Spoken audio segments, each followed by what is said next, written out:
So let me go live, click live on YouTube. So we have this recorded there. And here we go. We're live on YouTube and the Facebook. So welcome everybody. Today we're going to be talking about the role of the vagus nerve in weight loss and weight regulation. It's a very awesome subject. We're going to be talking about some interventions that are billion-dollar interventions that you don't have to be doing to manage your weight properly using the insights of the vagus nerve. But before we do that, we're going to do our simultaneous squeeze. So you know the drill. We're going to take a deep breath in. We're going to take a sip of air at the top of that breath, hold that in, and then squeeze like you're going to blow out the air, but keep the breath retained. And then you're going to feel your vagus nerve powerfully releasing and activating and repairing and spiritual and all that fun stuff. And you're going to feel kind of nice. You might want to close your eyes when you do it. And then we'll do that for 5 seconds. And then you're going to slowly exhale for another 5 seconds. And then we'll get on with the show. Okay, ready? So in 3, 2, 1, breathe in. Take a sip of air. Hold and squeeze.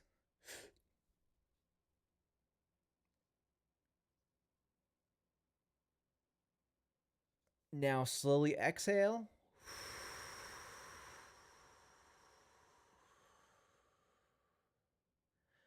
And there we go. There you go. That's all it takes. And now what I feel right now is kind of an increase in the temperature, but like a tingling in my face and kind of a little bit like a nice wobbly effect. But look at me. Do I look discomforted? No, I'm not. I look fine. I feel fine. Everything's good.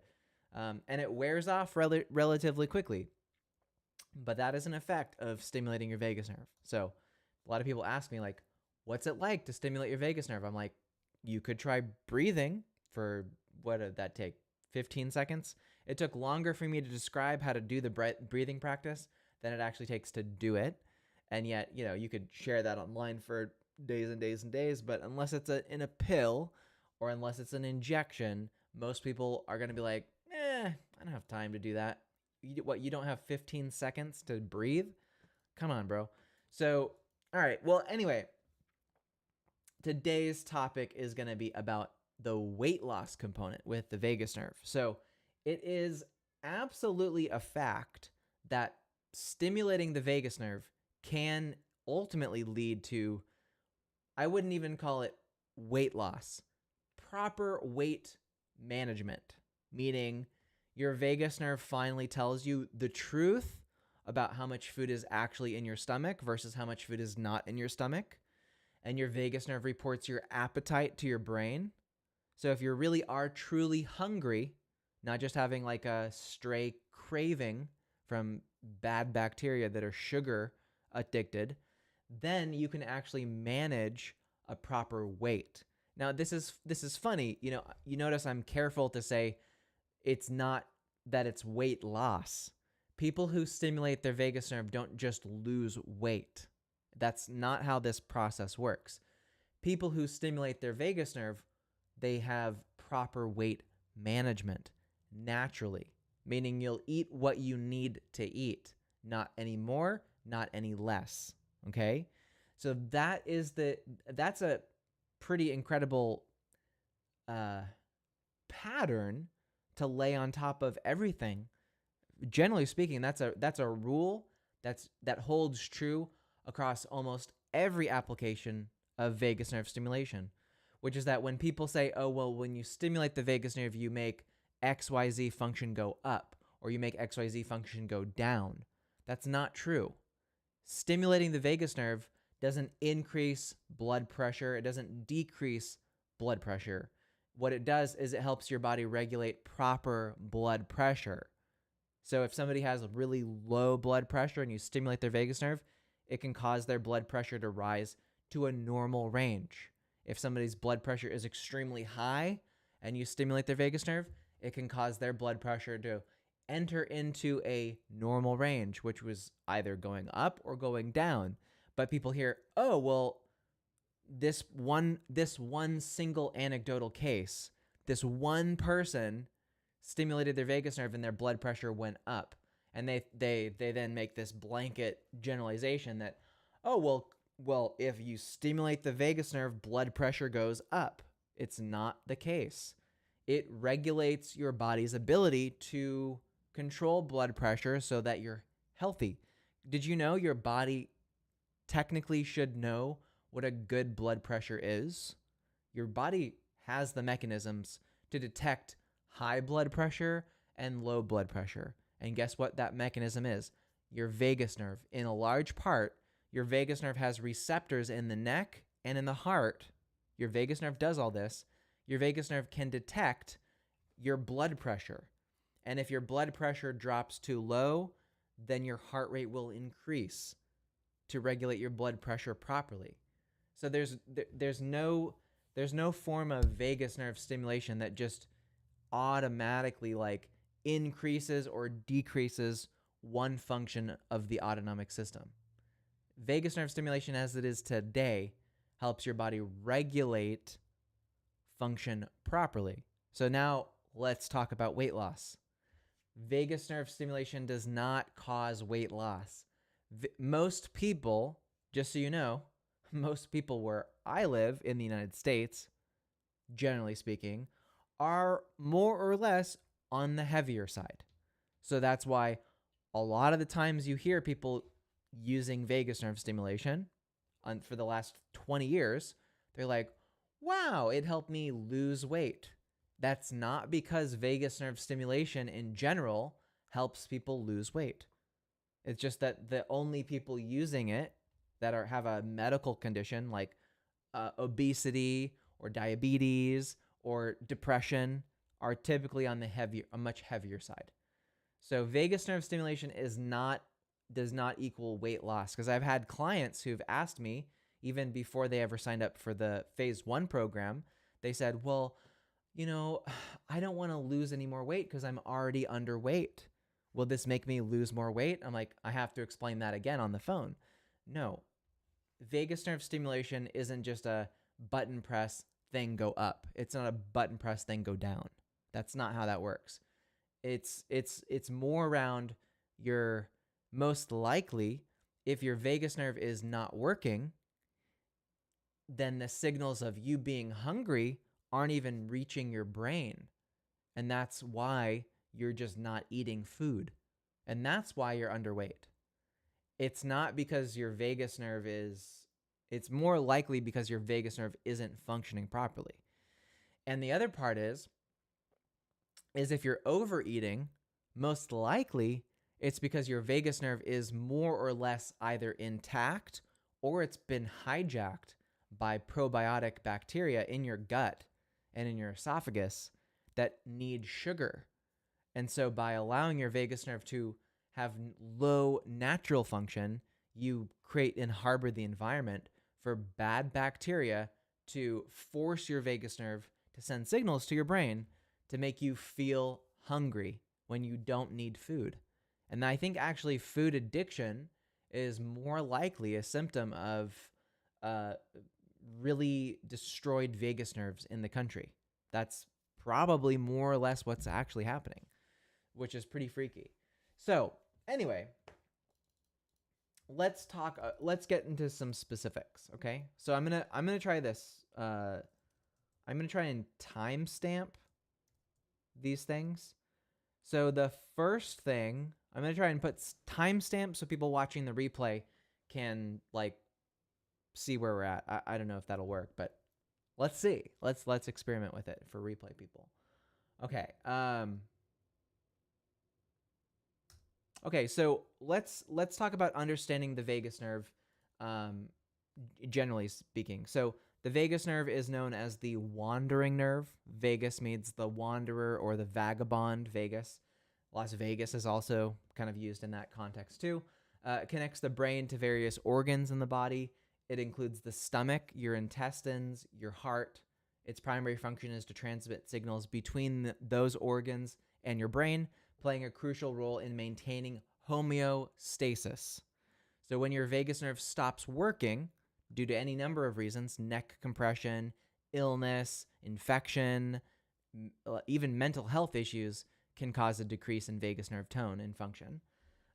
When that happens, homeostasis is not maintained. So that's why it's really important to, make sure your vagus nerve is functioning properly because of how important this is. So next part here is appetite regulation. So one of the ways that the vagus nerve influences weight management, and in a lot of cases with the vast majority of people is weight loss, is through its impact on appetite regulation. So when the stomach is empty, the vagus nerve can feel it and send signals to the brain indicating feelings of hunger, and releases certain hormones, ghrelin, into the body, which can trigger feelings of hunger. So on the other hand, when the stomach is full, the vagus nerve releases signals to the brain to feel satiated. Those are typically leptin-based hormones that the vagus nerve is using to signal through the whole body that fullness has arrived. You could stop eating food now if you wanted to. Just saying. That's kind of the signals that are there. However, in some individuals, the vagus nerve may be chronically overactive, right? So that can lead to increased appetite and overeating. I even believe that some food additives, food products, and preservatives that are intentionally and secretly added to our food supply, meaning ultra-processed foods, your McDonald's and your whatever chips that you buy, a lot of those foods are secretly being added to certain amino acid concentrations that can selectively activate more hunger receptors in your vagus nerve. And this is actually a well-studied thing. I've actually argued in the past, and I would still argue it today and probably will in the future, I haven't changed my opinion here, is that the biggest pipeline for academic food young college researchers that are researching the effects of food on the human body is that the jobs that they get that are funded are from McDonald's, Burger King, Taco Bell, and fast food.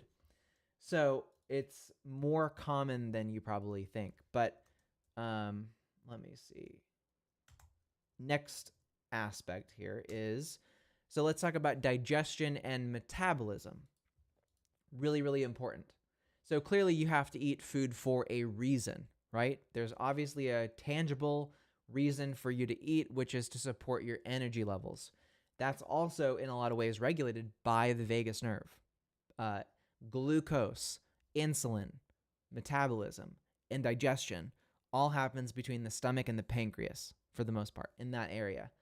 So in addition to appetite regulation, the vagus nerve also plays a vital role in digestion and metabolism.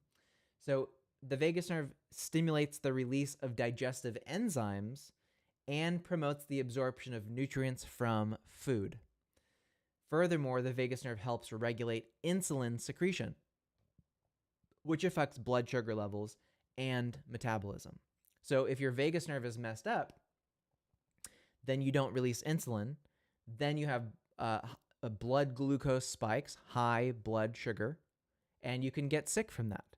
That's why people with type 2 diabetes are so at risk of even inflammation just all around your body, because this high level of elevated sugar through their bloodstream. So did you know that they're actually using vagus nerve stimulation in type 2 diabetics to tell the pancreas basically digitally to start releasing insulin? And that I believe that they may have actually found the potential cure for type 2 diabetes because of the vagus nerve. So just so you know, some of you who may, be pre-diabetic or maybe have that, something to consider as well in terms of exploring if you want to use this technology or not. Now, let's look at activating the vagus nerve for weight loss, or more typically for vagus nerve regulation, okay? Vagus nerve stimulation does not by default cause weight loss. It causes you to have appetite regulation that's proper versus improper, okay?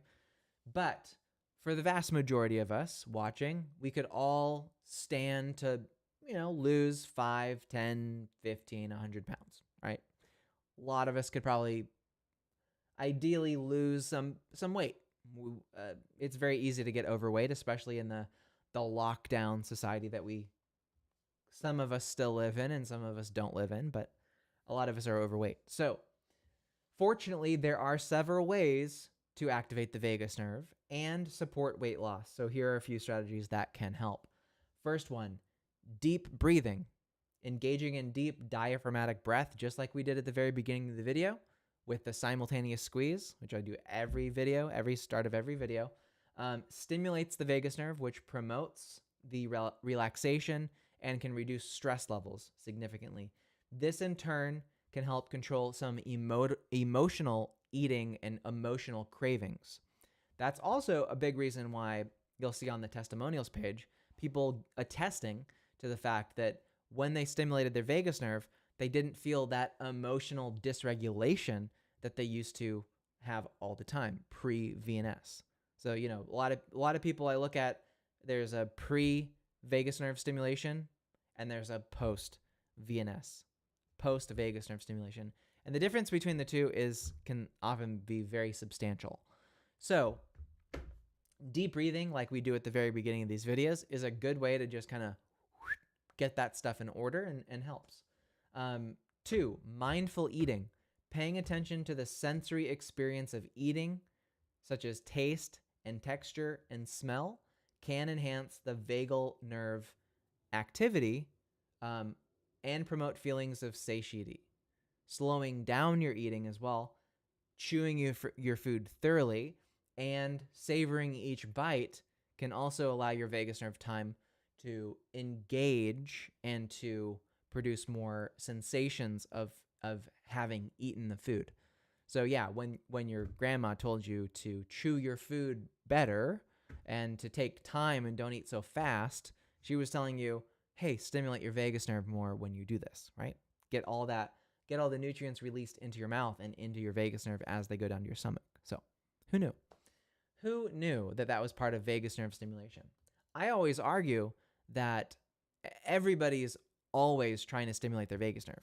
Most people just don't know that they're actually trying to do it already. So vagus nerve stimulation is something that every one of you watching and everybody in this Facebook group is already doing. They just don't know that they're doing it. You do it every day. Some people just do it better than others, and some people need more help than others to be able to do it. And there are good ways to do it, and there are bad ways to do it. You know, smoking cigarettes, for instance, releases nicotine into the body, which artificially stimulates the vagus nerve. But we know long-term effects of smoking are bad, can lead to lung cancer. So there are good ways and there are bad ways to stimulate your vagus nerve.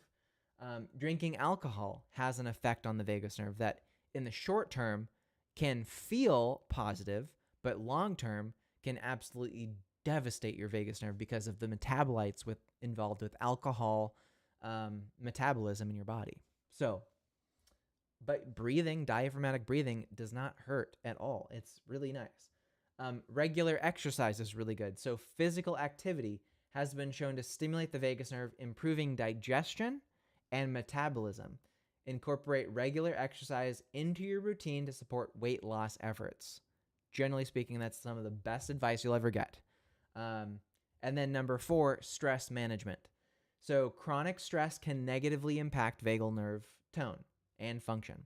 So it's important to engage in stress-reducing activities such as meditation, yoga, or spending time in nature to keep stress levels in check. That stuff absolutely works, right? All 3 of those things would be fantastic to incorporate, right? So that's generally what I would say is important. Now let me get the conclusion part put. Conclusion.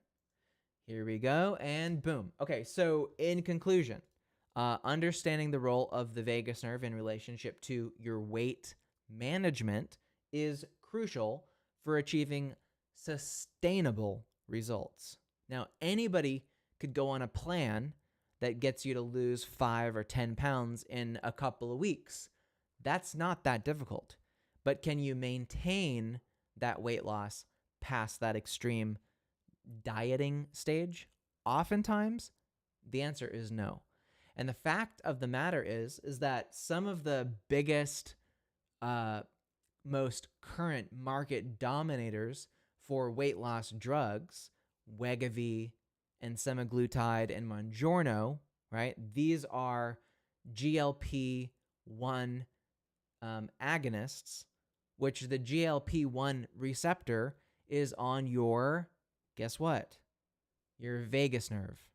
So the biggest billion-dollar drugs that exist today that are these like Wegovy, semaglutide, and Mounjaro, these weight loss drugs that are the miracle drugs that make people not want to eat at all, is stimulating your vagus nerve to make it feel like you just had a huge meal and you're not hungry anymore.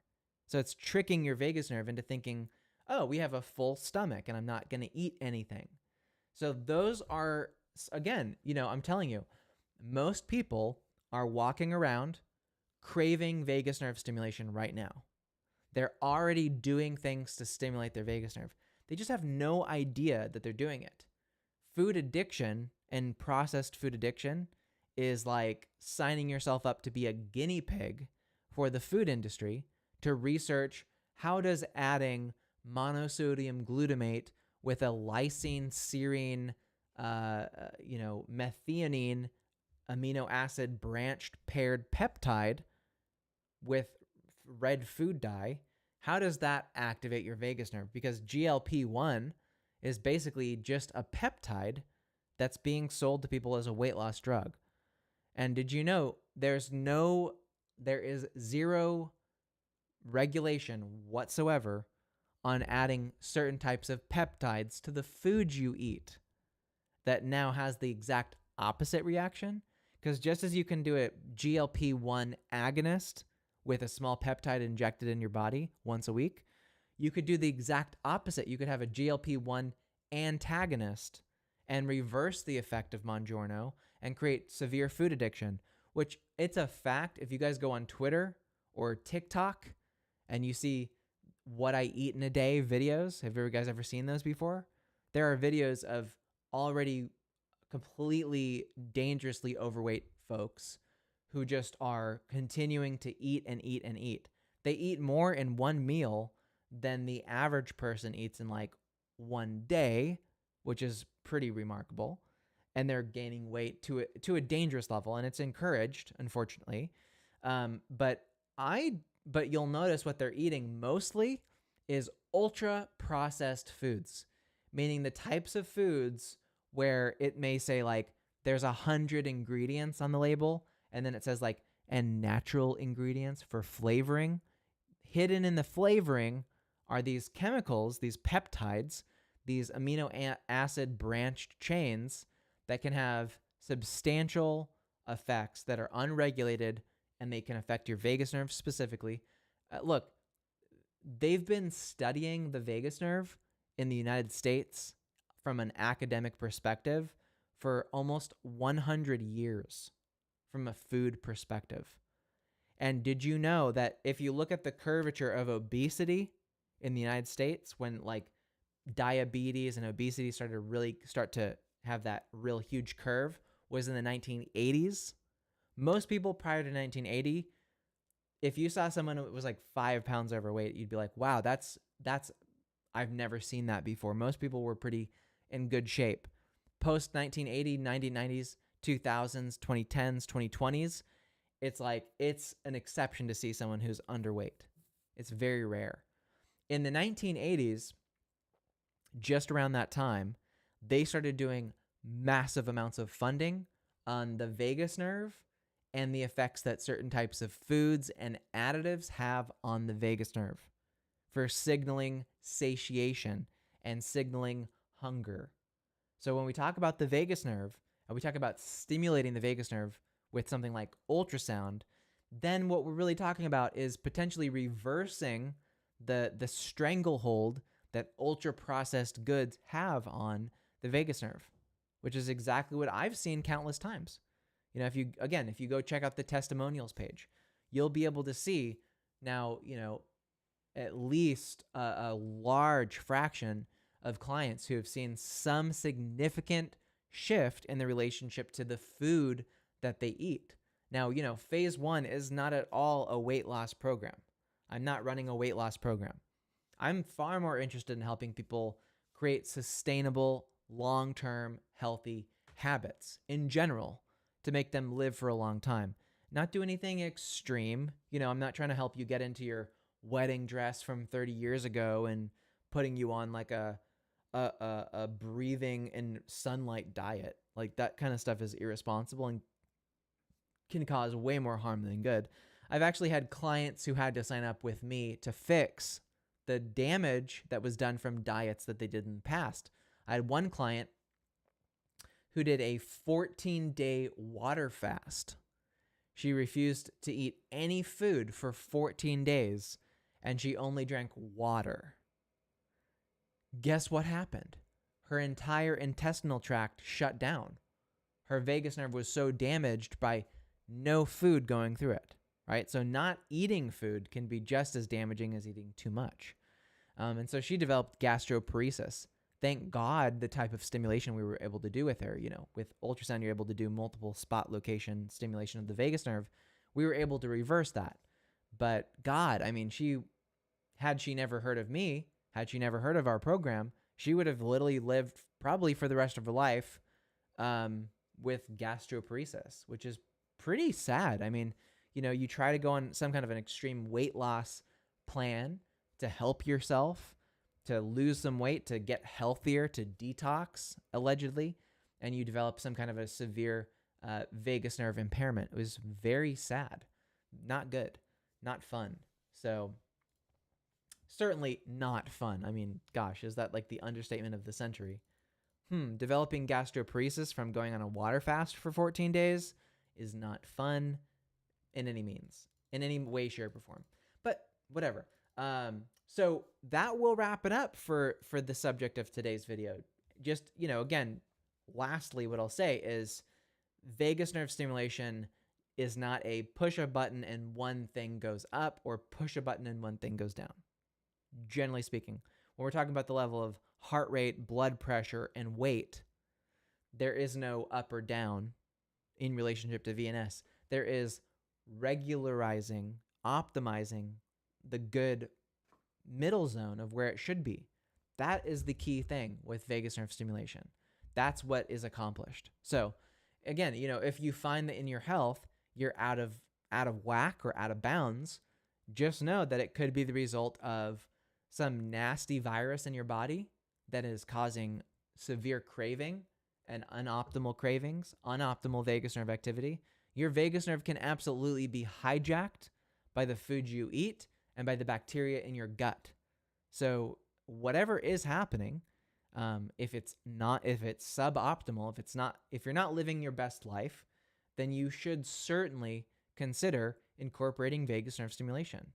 And depending on the severity of it, like if you've got Lyme disease or you have a severe autoimmune condition, then yeah, again, meditation, humming, gargling is something that you should be doing. But I'm almost certain, obviously fingers crossed that will work for you. But if it's something that rises to the severity of that, it's not going to be resolved with like,